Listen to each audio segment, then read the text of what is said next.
dikaji ulang, ditarik, dibatalkan. Jangan sampai ada konflik kepentingan, jangan sampai ada kasus-kasus misalnya kasus korupsi yang melibatkan petinggi militer diusut oleh kejaksaan, tetapi justru akhirnya tidak berjalan dengan baik. Dan akibatnya TNI malah ngurusin hal-hal yang domestik, bukan ngurusin hal-hal yang bersifat ancaman eksternal. Nah, kita lihat aja pasal 34 itu Undang-Undang Bea Cukai. Ya. Di Bea Cukai di situ ada Bea Cukai dapat meminta TNI, TNI loh ditulis, untuk mengamankan bea cukai. Kalau dalam pelaksanaan tugas dirasakan ada ancaman, itu bea cukai. Apalagi ini kejaksaan, lebih atas dari bea cukai. Kita melihat kejaksaan ini itu adalah bagian dari kedaulatan hukum. Keberadaan TNI di dalam ruang kejaksaan itu bukan hal yang baru, dan itu berdasarkan undang-undang, berdasarkan aturan memang diizinkan. Akan tapi kan memang ada pandangan-pandangan lain, apakah ini lazimkah, apakah ini wajar. Semuanya itu pandangan masyarakat, apalagi di era demokrasi, semuanya itu berhak menyampaikan pandangannya.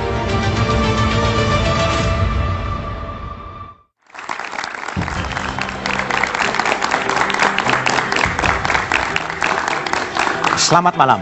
Tentara Nasional Indonesia (TNI) kembali menuai polemik dan kontroversi. Kebijakan Panglima TNI Jenderal Agus Subianto mengerahkan pasukan guna menjaga kejaksaan menjadi pembicaraan dan perdebatan. Langkah ini menambah daftar panjang pekerjaan TNI di luar fungsi pertahanan. Selain itu, hal ini juga dianggap menggerus supremasi sipil dan meminggirkan Polri. Kenapa Panglima TNI mengerahkan pasukan guna menjaga kejaksaan? Lalu apa dampak dari langkah TNI dan kejaksaan ini? Inilah Satu Meja The Forum, TNI jaga kejati dan kejari, sinergi atau intervensi dalam tanda tanya.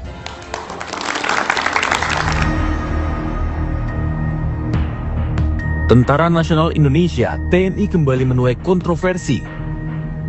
Kebijakan Panglima TNI Jenderal Agus Subianto yang memerintahkan TNI menjaga kantor kejaksaan menuai kritik dan memicu polemik. Perintah ini tertuang dalam surat telegram Panglima TNI yang terbit 5 Mei lalu. Kejaksaan Agung mengatakan pengamanan oleh personel TNI ini merupakan bentuk kerjasama antara TNI dan kejaksaan. Namun perintah ini menuai sorotan dari Koalisi Masyarakat Sipil untuk Reformasi Keamanan. Ketua YLBHI Muhammad Isnur menilai perintah Panglima TNI untuk mengamankan kantor kejaksaan tidak sesuai dengan Undang-Undang TNI yang membatasi keterlibatan militer dalam urusan sipil di luar situasi darurat atau kebijakan negara yang sah. Kemudian surat perintah ini jelas menyalahi semangat, menyalahi peraturan, menyalahi ketentuan dari konstitusi dan undang-undang TNI yang memandatkan bahwa tugas pokok dan fungsi TNI adalah di wilayah pertahanan. Sedangkan kejaksaan dan penjagaan kantor kejaksaan adalah bagian dari tugas keamanan. Jelas ini merupakan sebuah hal yang harus dikoreksi segera dan dicabut oleh Panglima TNI.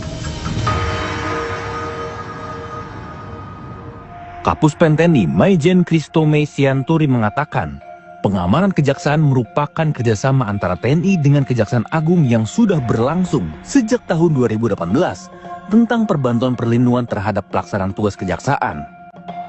Itu didasari atas nota kesepahaman atau kerjasama antara TNI dan Kejaksaan yang sudah ada sejak tahun 2018, kemudian diperbarui tahun 2020 dan tahun 2002 terakhir ini ya 2023 dengan nota kesepahaman nomor NK 6/4 Romawi /2003 TNI.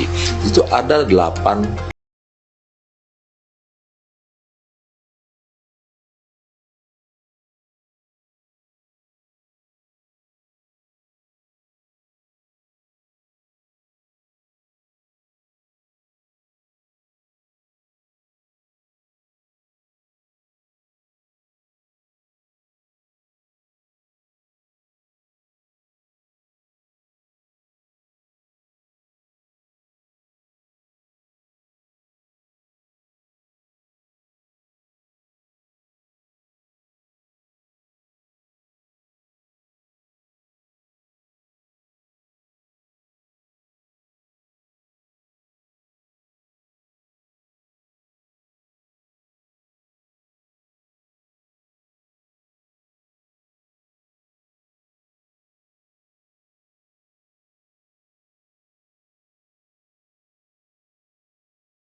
luar urusan pertahanan.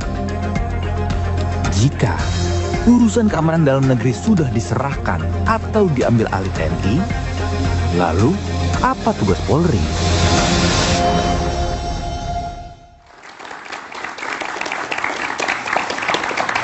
TNI jaga kejati dan kejari, sinergi atau intervensi, itulah tema Satu Meja The Forum malam ini. Telah hadir di studio Ketua Komisi Kejaksaan Pujiono Suwadi. Malam, Mas Puji. Ada pakar komunikasi politik, Mbak Lely Aryani. Malam, Prof. Lely. Di sebelah kiri saya ada pengamat perwakilan Koalisi Masyarakat Sipil, Al-Araf. Al, terima kasih. Dan ada pengamat militer, Koni Rahakundini Bakri. Malam, Bu Koni. Melalui sambungan Zoom, ada penasihat khusus Presiden urusan pertahanan, Jenderal Purnawirawan TNI Dudung Abdurrahman. Malam, Pak Dudung. Kami juga telah mengundang perwakilan dari TNI dan Kejaksaan, tapi keduanya belum bersedia bergabung di forum Satu Meja ini. Saya akan bertanya kepada Jenderal Purnawirawan Dudung terlebih dahulu. Pak Dudung, jadi seberapa darurat sebetulnya kondisi Kejaksaan sehingga harus ada pengamanan oleh TNI, Pak Dudung? Baik, terima kasih Mas. Ya, memang kerjasama TNI dengan Kejaksaan ini kan sebetulnya dilatar belakangi dengan nota kesepahaman yang dilaksanakan pada tanggal 6 April 2023. Ini zamannya masih Pak Panglimanya Pak Yudo. Dan ini kerjasama ini sudah lama, kaitannya masalah pendidikan, pelatihan, termasuk pertukaran informasi, dan bahkan penugasan-penugasan TNI di lingkungan Kejaksaan Republik Indonesia. Nah, menurut saya ini tidak ada hal yang gawat, tidak ada yang urgent, karena ini sudah berlangsung lama. Dan hal-hal seperti ini juga seperti kita ketahui, kita juga membantu Polri di Papua dalam rangka penuntasan AKB, termasuk TNI membantu Kementerian Pertanian, termasuk kementerian-kementerian lain. Oke. Dan memang yang perlu kita cermati, nanti Mbak Koni nanti bisa memberikan masukan. Yang perlu justru yang harus kita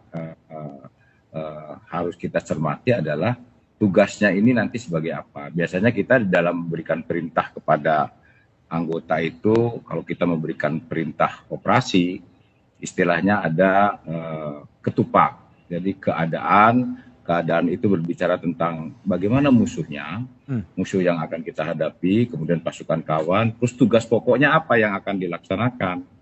Oke. Nah, setelah itu baru pelaksanaan. Setelah pelaksanaan, bagaimana administrasinya, kemudian bagaimana tentang komando dan perhubungannya. Oke. Nah, ini yang harus kita cermati, jangan sampai nanti dia tugas di Kejaksaan dengan mental prajurit itu adalah mental perang, kemudian ditugaskan di Kejaksaan, jangan sampai SOP-nya menyalahi, dan kemudian nantinya akan feedback kepada TNI justru kalau menurut saya. Oke. Karena beda antara tugas TNI dengan kepolisian, demikian. Sudah lama ada MOU, tetapi baru sekarang direalisir. Itu betul jumlahnya sampai 6.000 anggota, Pak Dudung? Ya, diperkirakan karena ini kan seluruh Indonesia. Saya dengar ini seluruh Indonesia, baik dari Kejaksaan Tinggi, Jaksa Agung, kemudian Kejaksaan Tinggi sampai ke Kejari. Ya, seperti yang dijelaskan oleh Puspen juga demikian. Dan ini menurut saya kalau kemudian TNI hanya jaga di situ, kemudian hanya seperti piket, terlalu tinggi lah kalau menurut saya kalau TNI dilibatkan dalam tugas-tugas seperti itu. Tapi ada tugas-tugas khusus dan itu pun harus jelas tugasnya. Jangan sampai nanti akhirnya merugikan TNI. Jangan sampai merugikan TNI. Oke, baik Pak Dudung. Saya ke Pak Puji. Ya. Ini sebetulnya inisiatif dari Kejaksaan yang merasa unsecure sehingga meminta TNI untuk memberikan pengamanan atau gimana? Kalau pertanyaan itu mungkin nanti teman-teman Kejaksaan yang jawab. Oke. Ya. Tapi kita, Tadi Komjak? Ya, kalau kita melihat kan setidaknya dari diskusi semalam kita sudah melihat kekhawatiran dari teman-teman koalisi sipil itu, masyarakat sipil itu adalah soal overcoming lah, soal intervensi, soal difungsi segala macam. Hari ini tadi kita langsung juga sampaikan kepada Pak Jaksa Agung, apakah khawatiran-khawatiran ini kemudian bisa mewujud dengan adanya kerjasama antara TNI dengan Kejaksaan ini. Nah, ternyata jawabannya tidak, bahwa ini hanya supporting system saja. Jadi main bisnisnya, penegakan hukumnya itu tetap dilakukan oleh Supporting Kejaksaan. system itu apa? Artinya TNI tadi yang Pengamanan. mengamankan. Ya. Jadi fungsi TNI yang 6.000 anggota itu hanya mengamankan kejaksaan. Pengamanan. Karena titik urgensinya kan satu, sebenarnya kan MOU sudah 2023, PKS 2024. Dan itu adalah wujud dari implementasi, tindak lanjut dari adanya Jambitmil satu, perkara-perkara koneksitas yang semakin naik. Terus yang kedua Koneksitas juga, naik berapa banyak? ya angkanya saya lupa angkanya, tapi ada. Berapa banyak? Tapi nggak tahu ya? Ya ada, tapi kan dibukti dari SOTK saja. Sekarang kan ada di Kejati-Kejati sudah ada Aspidmil, asisten pidana militer yang menangani perkara koneksitas, itu satu. Kedua juga urgensi dari pantauan intelijen dari internal juga tentang HGAT yang dirasa perlu untuk kemudian membutuhkan bantuan pengamanan itu. Oke, tapi inisiatif Komjak tahu nggak ini dari kejaksaan? Dua-duanya lah.